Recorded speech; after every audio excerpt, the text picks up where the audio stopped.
નરેન્દ્ર મોદીજી અને ભારતીય જનતા પાર્ટીની નિષ્ફળ સરકાર અને એમાંય નિષ્ફળ વિદેશ નીતિને પરિણામે જે પ્રકારે ભારતીય પ્રજાને અને સામાન્ય જે વર્ગના લોકો છે એમને મોંઘવારી સહન કરવી પડી રહી છે, ખૂબ જ પીડાદાયક છે.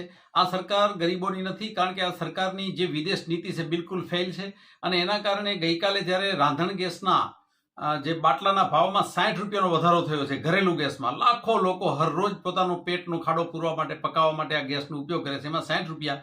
અને જે કોમર્શિયલ ગેસનો બાટલો છે એમાં 300 રૂપિયાનો વધારો.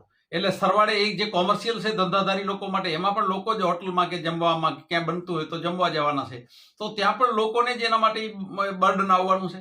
આ પરિસ્થિતિમાં નરેન્દ્ર મોદીની નિષ્ફળ સરકાર કંઈક કરે, ગરીબો વિશે વિચારે, નાની પબ્લિક વિશે વિચારે, કારણ કે એની તેલ ખરીદવાની નીતિ અમેરિકા નક્કી કરી રહ્યું છે. કારણ કે ભારતના સાર્વભૌમત્વ સામે પડકાર છે, ભારતની આઝાદી ઉપર ગુલામીનો એક છાયો મંડરાઈ રહ્યો છે. આ નરેન્દ્ર મોદીની સંપૂર્ણપણે નિષ્ફળ સરકાર જ્યારે ગરીબોને કંઈક રાહત આપે, સામાન્ય જનતાને રાહત આપે એવી માંગણી અમે કરી છીએ. કોંગ્રેસ વર્ષોથી આ બાબતે લડી રહી હતી, અને જ્યારે ઇન્દિરા ગાંધી પ્રધાનમંત્રી હતા ત્યારે એમણે સાર્વભૌમત્વનું ખૂબ મોટા પાયા ઉપર દુનિયા દેખે એમ પોતાનું રક્ષણ કર્યું હતું. જ્યારે નરેન્દ્ર મોદીની સરકાર આપણા ભારતના સાર્વભૌમત્વ અને આપણા ગર્વને પણ હણી રહી છે. 30 દિવસ માટે અમેરિકાએ ક્રૂડ ઓઇલ ખરીદવાની છૂટ આપી છે. એટલે અમેરિકા નક્કી કરે ભારતની નીતિ, વિદેશ નીતિ.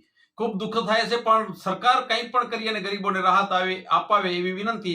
60 રૂપિયા ઘરેલું ગેસમાં અને કોમર્શિયલ ગેસના બાટલામાં જે 300 રૂપિયાનો 310 રૂપિયા જે 1600માં મળતો હતી 1910 રૂપિયામાં મળી રહ્યો છે. આ બાબતે તાત્કાલિક અસરથી સરકાર વિચારે.